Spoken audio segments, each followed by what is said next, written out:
Comedy Kitchen with Chef Sel was recorded on a cell phone in front of a fake audience. Banana, walnut, cranberry, upside down cake. Are you kidding me? All gluten-free. It's not a pineapple upside down cake. There's plenty of those, right? Why is it? What is it about pineapples? There always has to be a pineapple, right? No.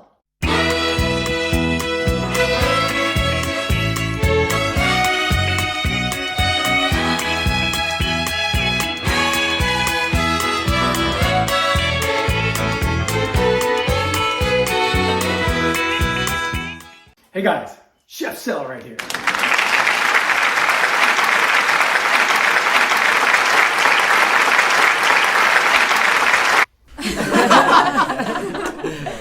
Almost jumped out of me boots.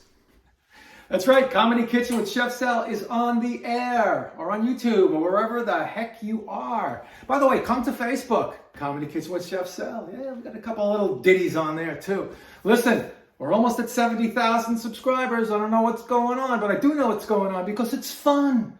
You know, it's not like, and then you take the sugar and you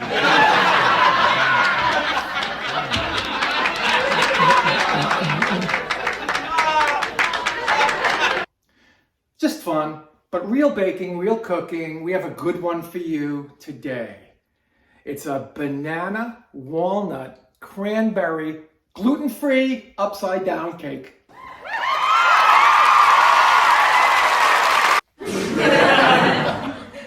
Not a pineapple upside-down cake. There's plenty of those, right? Why is it? What is it about pineapples? There always has to be a pineapple, right? No. What? Because it's hard to hold? It hurts your freaking hands? Because you got to put it upside down when you're trying to meet...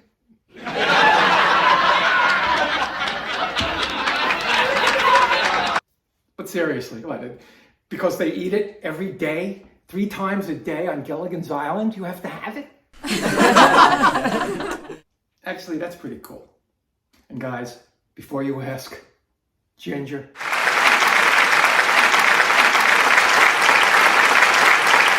All right, so let's get going with this gluten-free delight. Please like, because when you like, it means that you like me. And then I sit in bed at night and I go, they really like me. All right, let's get going with the ingredients and then the baking. Let's have fun today. Down to the Banana Republic. Well, thank you, Chef Sel. I'm down here in the kitchen and... Stop. All right, here we go. For the topping, 50 grams or 3.5 tablespoons of softened butter. Come on, you like that stuff. Unsalted, please. And then we have 50 grams or 1/4 cup of light brown sugar. Not the dark stuff. We want the light stuff. We're not going heavy today, folks. We're going like semi-molasses. For all you chefs, you know what I'm talking about. You see, I know stuff. This guy. And I want 3 ripe bananas. A little bit of darkness is fine. People get like, no, they have to be totally black if you want to bake with them. Yeah, you got to get them out of the freaking dumpster. No, you don't. This is it. I'm sorry, but I get like that about bananas. And now for the sponge or the cake. I think the British call it sponge, right? On that show, that Hollywood guy. I love him. That's a great show, by the way, that British baking show. It's great. Anyway, for the sponge, I want 100 grams, which is really like 1/2 cup minus 1 teaspoon of butter softened. Here it is in the corner, waiting on deck. And I want also 100 grams or 1/2 cup, of light brown sugar, right there. And 2 medium eggs or 2 large eggs, doesn't matter.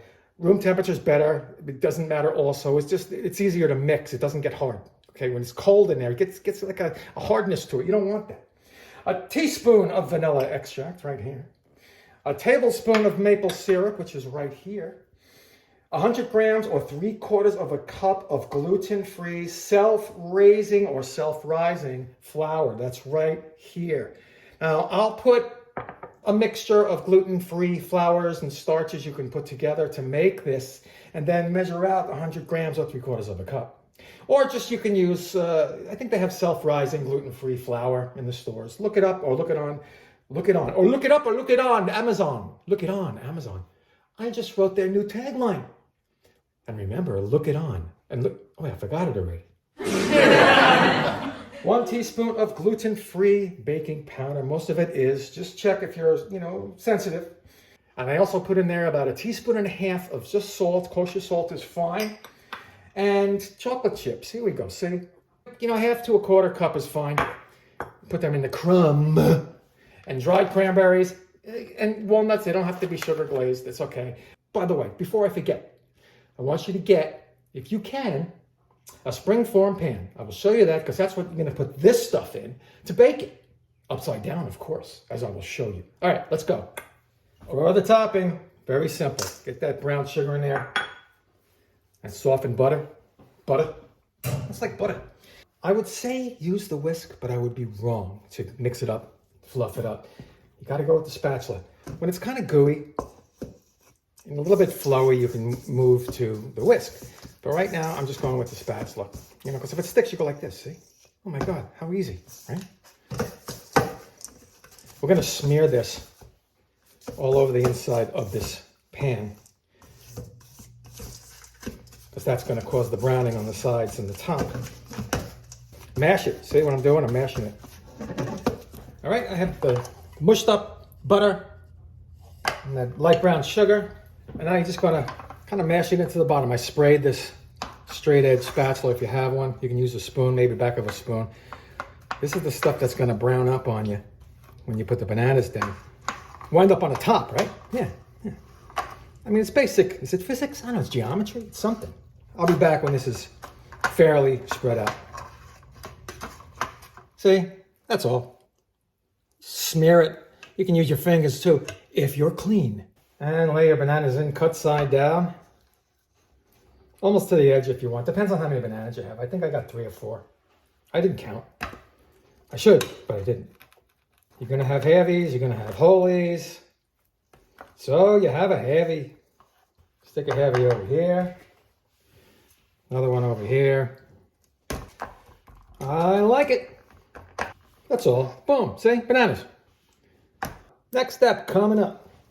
And now for the cake part, or the crumb. Get that softened butter in there. And that light brown sugar. I'm going to dare use the whisk. I didn't use it for the topping, but who knows, you know? Baking's a weird thing, folks. Sometimes it happens, sometimes it doesn't, except on this show. Because I can do things over and edit.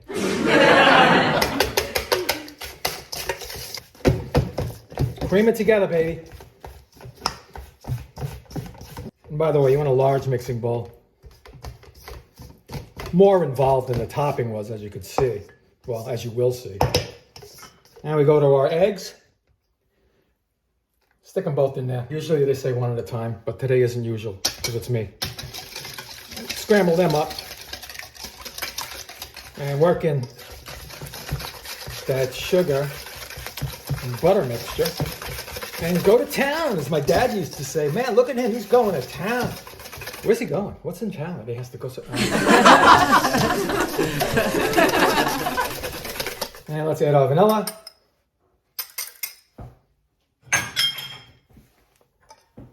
Maple syrup.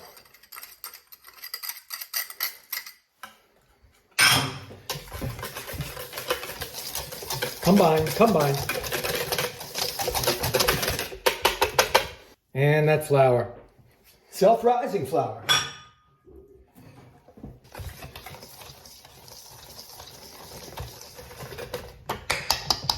And I grab the spatula out again.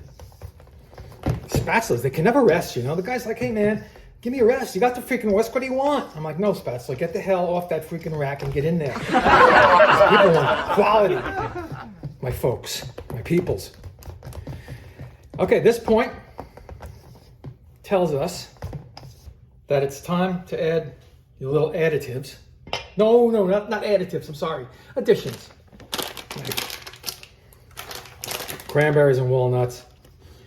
I don't know, like a little less than 1/4 cups. I want to get some chocolate chips in there too. I like that. And some chips. Skimpy quarter's fine. Perfect. See? That's all. Just like you say, hey man, there's stuff in here. And it tastes good. Bring in my bananas. Ah, here they are, waiting. I came around to this side so you can see the pork.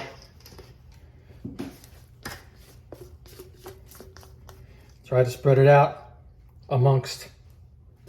Then you're gonna bake this 30-35 minutes at that 350, which I hope is ready, man. Come on, guys. Make sure you get it to the edge so you don't have to worry about that. You know, you're sitting there, right? You're reading the paper while it's baking. You're like, oh shoot, did I get it to the edge? I didn't, I don't think I did. Honey, fix it. You know how that goes, right guys? And let's just get a level now. Sorry, bananas, I didn't mean to suffocate you, but you're gonna come out on top. Ah. There you go. Give it a bang. Let it settle and get it in that oven. I'll see you in about a half hour. When you get it out of the oven, cool it down a good half hour to an hour. That's the moment of truth when you turn it upside down and open it. Well, she's out of the oven. That's gonna be the bottom, by the way. Look how beautifully brown that is. Boy, I wish it was the top. No, I don't. Wait, I don't know. I'm confused. It's the bottom top. Anyway, it was in 25 minutes at 350. Then I turned it down to 325. See the edges there? They started to get a little bit too brown for me. And gluten-free flour kind of tends to brown a little faster. So I moved it down to 325. And I went 5 minutes, 4 minutes, and then maybe 3 minutes. That's gonna be up to you. And the toothpick, see, goes right there. Stick the toothpick in. Comes out clean, you got a winner. Total, between 35 and 40 minutes, you should be fine. And now, let's just let it cool. Well, there you have it, folks. Banana, walnut, cranberry, upside down cake. Are you kidding me? All gluten-free from every angle. Look at that. Look at that crust. Oh, man, that's going to be sweet. Sweet. I'd do some fruit on the top. You can do that too. But look at this. My gosh. Anyway, please subscribe. Please like. We're going to hit 70,000 subscribers pretty soon, and I have a major announcement coming up very, very soon. So again, ladies and gentlemen, from Comedy Kitchen with Chef Sal, I bid you goodbye.